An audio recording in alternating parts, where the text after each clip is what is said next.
folks.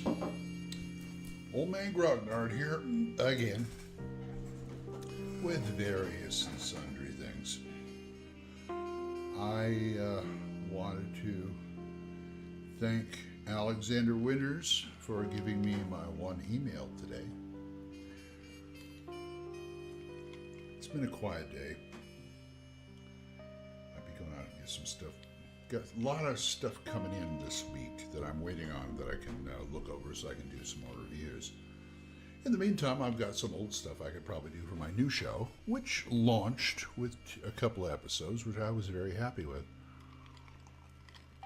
Hopefully you will too. Anyway, Alex also wrote, like I said, wrote me another email, and he says, "Dear Old Man Grognard, thanks again for the advice on urban adventures. Very helpful." You're welcome.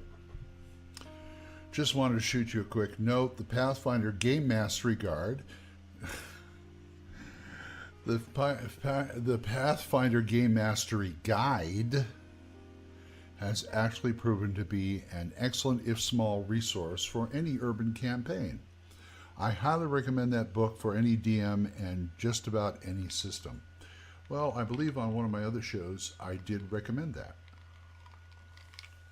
I don't have the book myself, but I do have I have a PDF of it, which I used for a couple of my GM books here. I took as many tables as I deemed necessary out of there.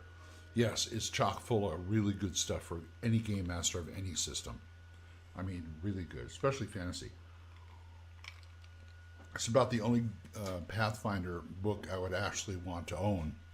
I do have a few modules, thought of converting them to Castles and Crusades, but that didn't happen because they were just too high level for my players. He also says, also an FYI, I failed to mention the rule set I'm using in the previous email. It's currently 5e. What a surprise. I have almost 20 years experience in 2E. Has it really been 20 years, he says? But have moved over to 5E without much effort or complaint. Yours, DM Alex. 20 years of 2E, I salute you. Same here. Or as Max von Sydow said in Conan, I salute you. But, that's the way it goes with 5e. That's one of the charms of the system, is it's very easy to convert, adapt, and otherwise use it. But, like I said, I don't want to pay the money. All right, fine, I'm a cheap bastard. Whatever. Whatever you say, kids. So, I was... the Pathfinder Game Mastery Guide is really good. I was thinking about my old Supers games recently. And I don't play a whole lot of them. I played a little Marvel. That's about it. But I was looking over one in my collection here, Silver Age Sentinels, because maybe I missed something. Actually, I missed something when it came out. I mean, let me explain my background. You probably heard some of this on my other podcasts, my other videos, but I'm going to explain it anyway. I consider Champions the game that saved me from dropping role-playing games.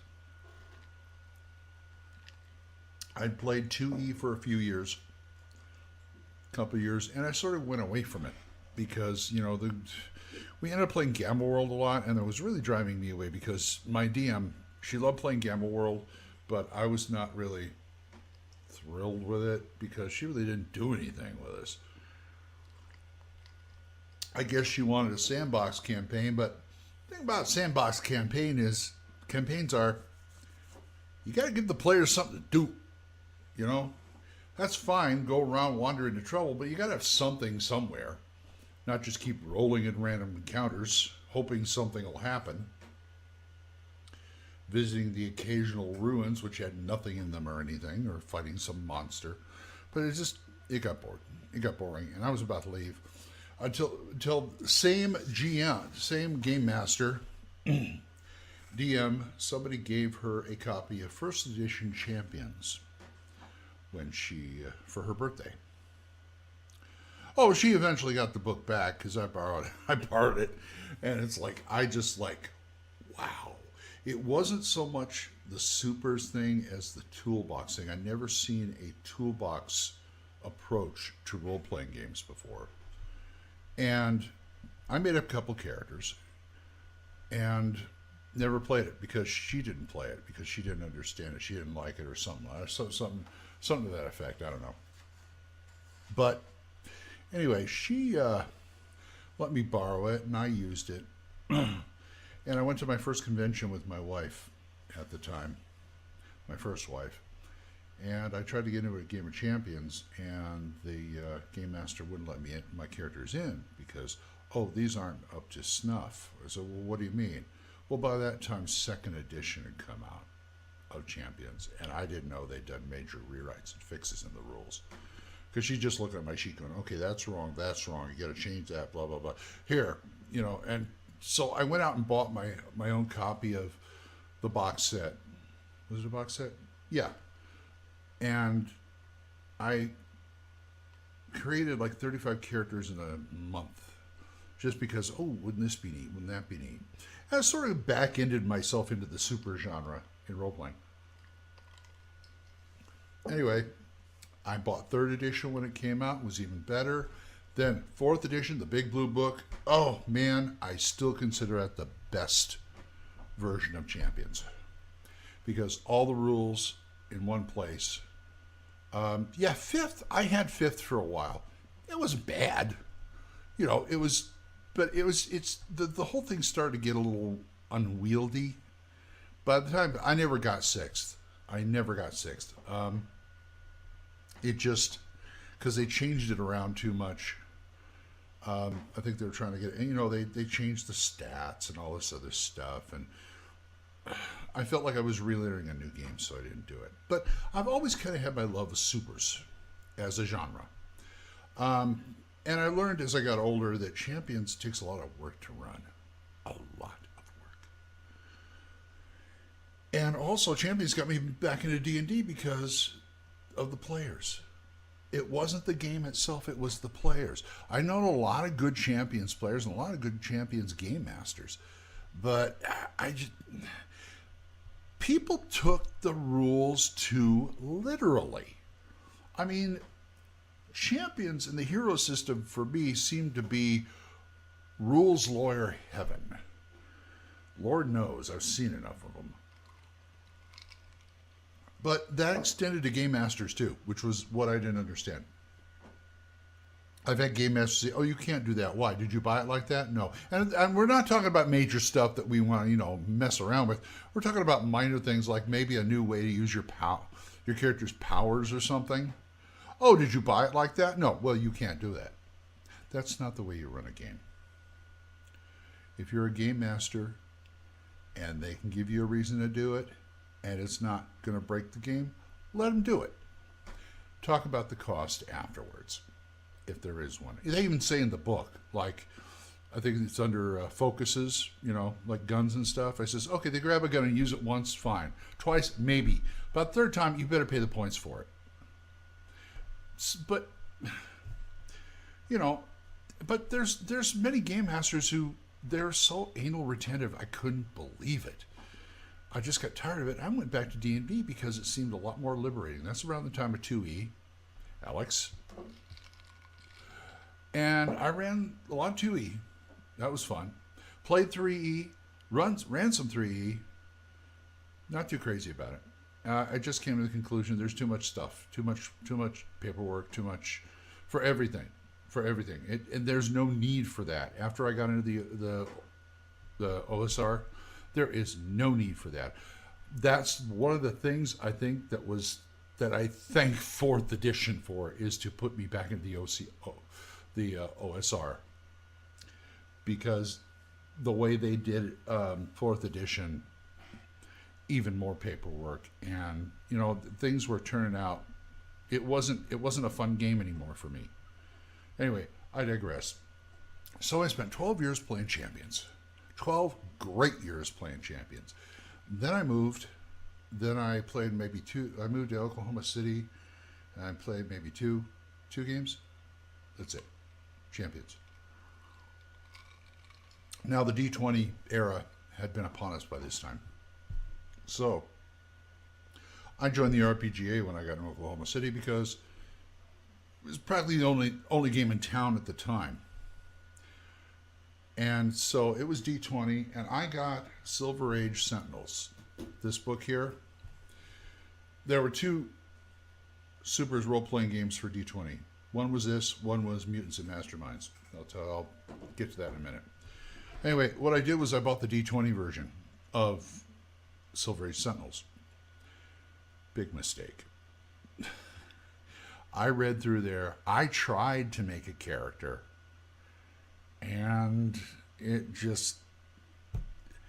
You can't cram class and level into a Supers game. Even if you don't use points, you just can't do it. Supers games are almost made for point-based systems. Anyway, I got rid of it. By the way, this is the Tri-Stat version, which is the home version for Guardians of Order put this out, and that was their house system. They did a D20 version because they wanted to cash on D20. And the Tri-Stat system, they use that for like Big Eye, Small Mouth, and other games of theirs. But that's their house system. But you just can't do it. And I went to Mutants and Masterminds, and they were smart. They did not take the D20 license. They took the OGL, the Open Gaming License, which is a lot more flexible. And they got rid of class and level because you can do that if you don't take the D20 logo.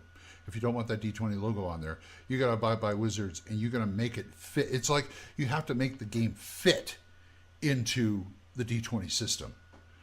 And a lot of genres, that ain't going to fly. I used to have Forbidden Kingdoms, which was the D20 pulp, the first pulp thing. I couldn't use it. I couldn't get anybody to play it. I couldn't use it. I finally got rid of it. It was one of those early attempts that just didn't work. And so I looked at Mutants and Masterminds. I played a few games, did a few characters. Second edition of that came out because first edition, I'm sorry to say, I'm sorry Tetsubo, but first edition, ugh. First edition was like almost. There were just a few quibbles in there in that system that they fixed in second edition, and I love second edition. Because I remember being on the their forums, the Atomic. I can't even remember what the name of the forums are anymore. The Atomic Think Tank, and I remember, going back and forth with Steve Kenson, who wrote the game, about okay, this is how I understand you do this type of. I was mainly trying to do stuff like multi-powers and stuff like you could do in Champions, because power frameworks. It's one of those things where I feel like you have to have it for certain concepts to work. But it was wonky in first edition, and I kept going, okay, this is how I understand it. This right? Well, you do this, that, this. Okay, I went, okay, and then we go back and forth on this, and other people would join in. But second edition cleared all that up, and it's a great system. I love it. But then I couldn't get a game. And so I fell out of Supers, which I sort of fell back into a little bit, being a grandfather now, because Villains and Vigilantes, love Jeff D to death. I do, Jeff, but V&V just didn't fly with me. It didn't work. Now, TSR's original Marvel superheroes. I got the advanced box, and I did that with my grandsons, and that's fun. It is fun. I mean, it's sort of a fast and loose Supers thing. They don't use points, but they use charts and other things like that. And a roll your own Supers game is kind of interesting. It really is. You don't know what you're going to get. And I also borrowed a page out of. Does anybody remember Golden Heroes? It was Games Workshop's one shot at doing a Supers game. While the game wasn't all that great, it did have a few concepts in there that I liked. The whole concept of coming up with these disparate powers and things like that, and then talking over the GM with the GM about what to keep and what to throw away and what to modify. It's like, wow, work with the GM? Who'd have thought? In fact, I've made at least 2 or 3 characters in Golden Heroes that I ended up porting over to Champions. And so that has some merit. So those are the kind of Supers games that are out there, and those are the ones I've been through. I'm sure that I've never played Superhero 2044. I'm sure there's others out there that I haven't touched. Icons, which is by Steve Kenson, who did Mutants and Masterminds. Sorry, Steve. No. At first I questioned why you wanted to create another Supers game, but I kind of got the idea because you want one that was your own and not, somebody like Green Ronin who hires you to do it, or I don't know if that worked. But anyway, that's my long sordid story with Supers. And I just thought I'd throw that out there. We'll have more this week. I'm going to do a few more reviews in the coming days. And as soon as my new stash of stuff gets here, I'll be going through that and reviewing it. I should have some more Astonishing Swordsman and Sorcerer of Hyperborea modules to review. I'm really looking forward to that. I talked to Jeff, who wrote them, and he said he'd send me some review copies. So we'll see what goes on there. Okay, well, I guess it's about that time. It's the wee hours of the night, and more or less, and just chilling. So, guys, email me. You want to talk about something? Email me, oldmangrognard@gmail.com. It's empty. That was it. I'm sorry. I don't mean to be a nag about this, but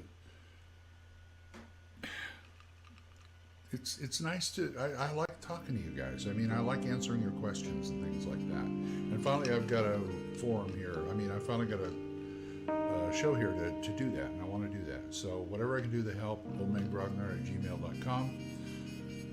And until next time, bye-bye.